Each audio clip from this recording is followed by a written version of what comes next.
GK की श्रृंखला में आए हुए प्रश्नों का एक संकलन।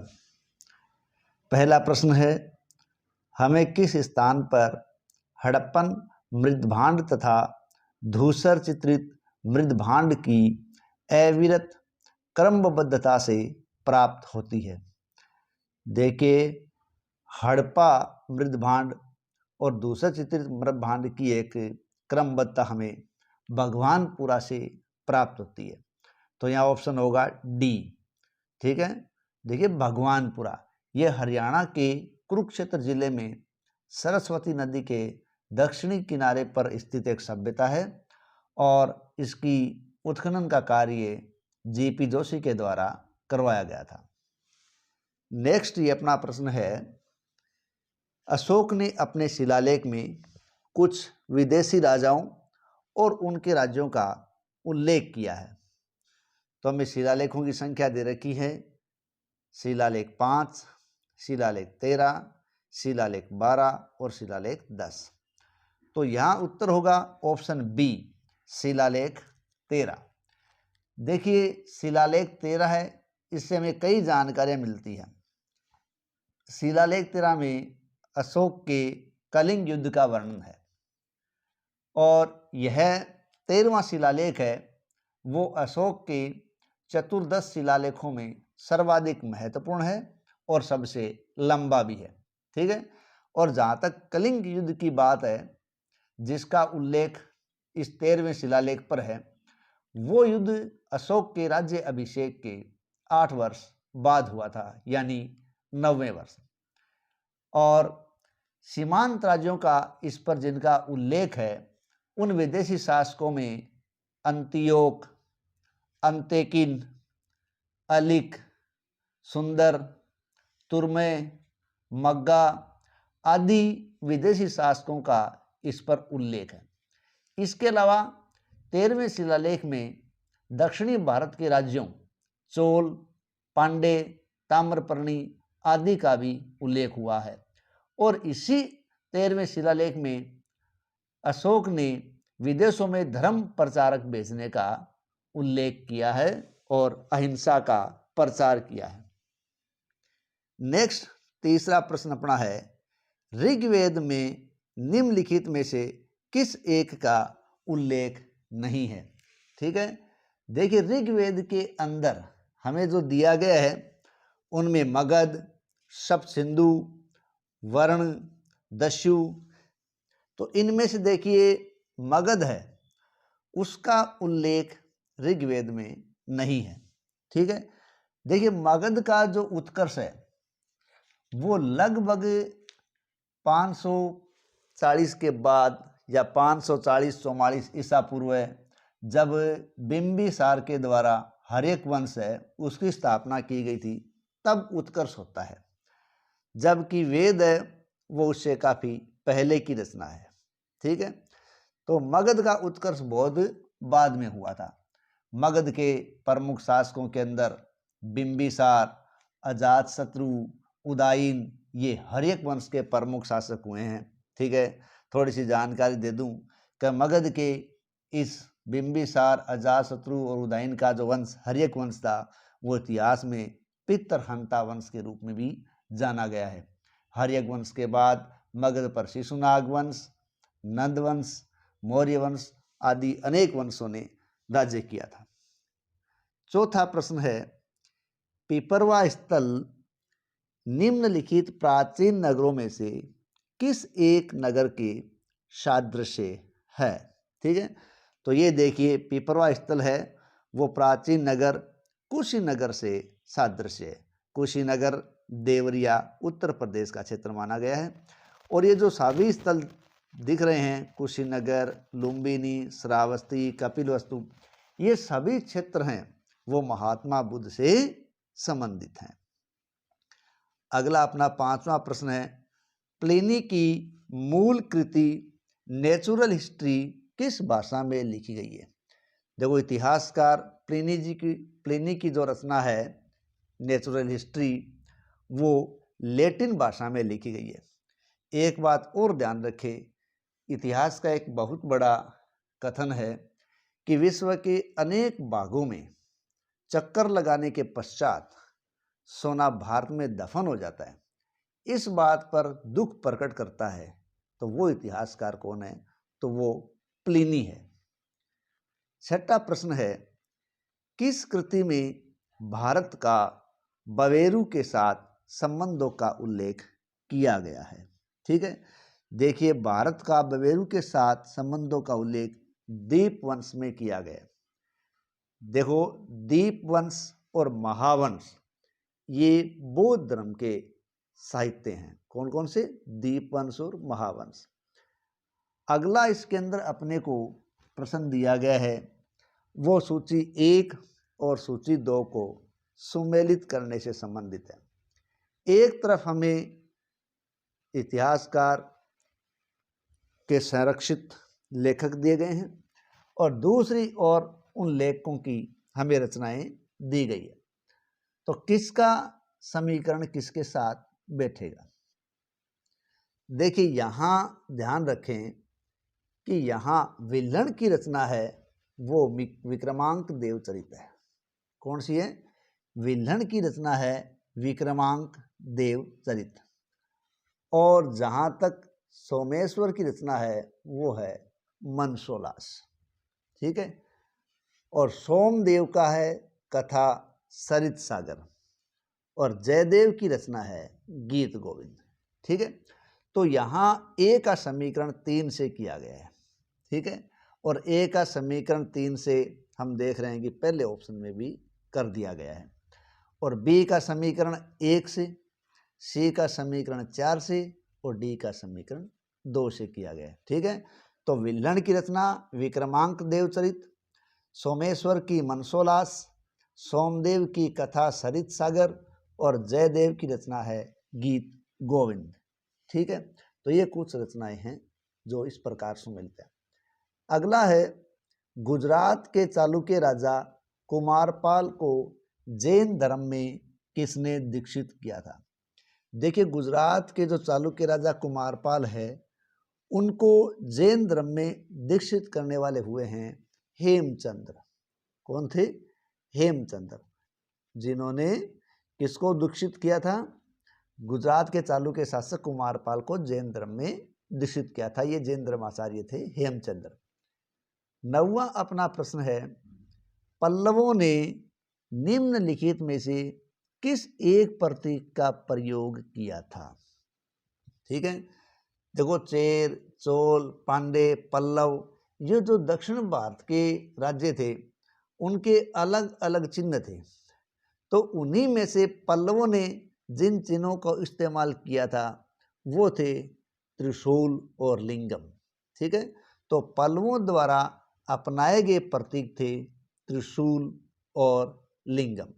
ठीक है, नेक्स्ट अपना प्रश्न यहाँ आ रहा है कि प्रारंभिक बेसर मंदिर उत्कीर्ण किया गया। तो ये पहला जो बेसर मंदिर है वो देवगढ़ का मंदिर है। ठीक है, कहाँ का है? देवगढ़ का मंदिर है। अपना अगला प्रश्न है, प्रारंभिक बेसर मंदिर उत्कीर्ण किया गया है। देखिए ऑप्शन ए दे रखा है महाबलीपुरम में। देखिए महाबलीपुरम के जो मंदिर हैं वो द्रविड़ शैली के मंदिर हैं। दूसरा दे रखा है इसे देवगढ़। देखो देवगढ़ झांसी का जो दशावतार मंदिर है जो उत्तर प्रदेश में झांसी में है और बेतवा नदी के किनारे है। यह सबसे प्रमुख और सर्वाधिक सुंदर मंदिर है गुप्त काल का, और यह माना जाता है कि भारत का सबसे प्राचीन शिखर वाला मंदिर है जो पंचायतन शैली से बना हुआ है। ठीक है, और इसके अंदर विष्णु की सर्वोत्तम कृति मानी गई अनंतशाही मूर्ति कहलाती है जो इसके अंदर है। ठीक है, तो ये नागर शैली का प्रतिनिधित्व करता है। इसी प्रकार जैसे डी में अपने को दे रखा है नचना कुठार का मंदिर। देखिए नचना कुठार का पार्वती मंदिर है वो मध्य प्रदेश के पन्ना जिले में स्थित है। ठीक है, और ये भी नागर शैली का प्रतिनिधित्व करता है, गुप्त काल की देन है।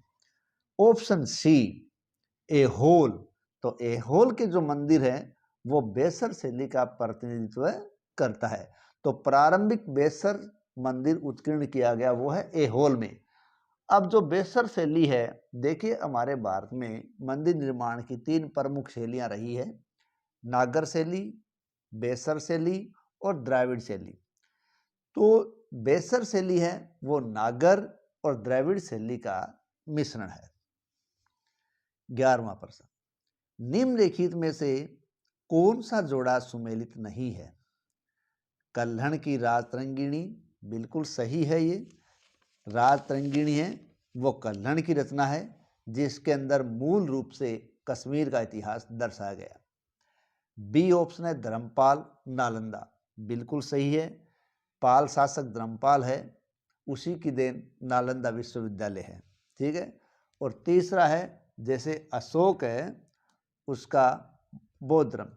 तो ये सब जानते हैं कि सम्राट अशोक है उसने बौद्ध धर्म को काफ़ी संरक्षण दिया और बौद्ध धर्म के प्रचार प्रसार के अंदर अपने आप को लगा दिया था। ठीक है। और ये माना जाता है कि कलिंग युद्ध के पश्चात अपने आप को उसने बौद्ध धर्म के प्रचार प्रसार में ही झोंक दिया था। नेक्स्ट है वागपति राज तथा हर्ष। यहां ये बात बिल्कुल भी नहीं बैठेगी, बिल्कुल अलग है।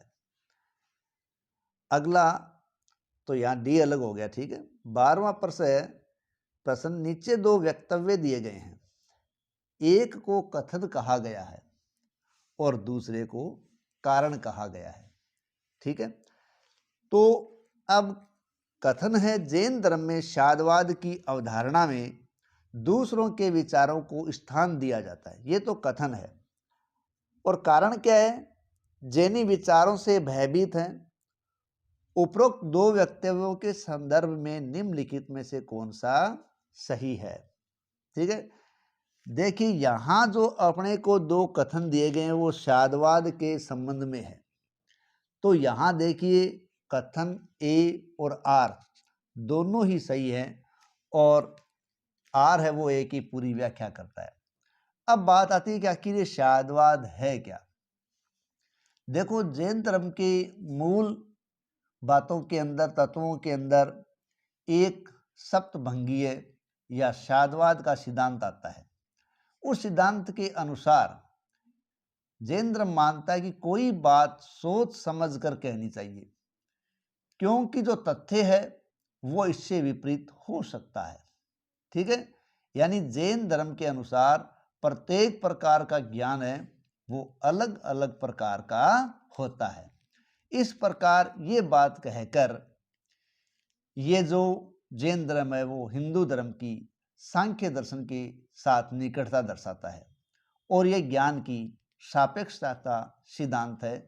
यानी ना तो हम किसी वस्तु को पूर्ण रूप से स्वीकार कर सकते हैं और ना ही अस्वीकार कर सकते हैं, यही शादवाद है। ठीक है।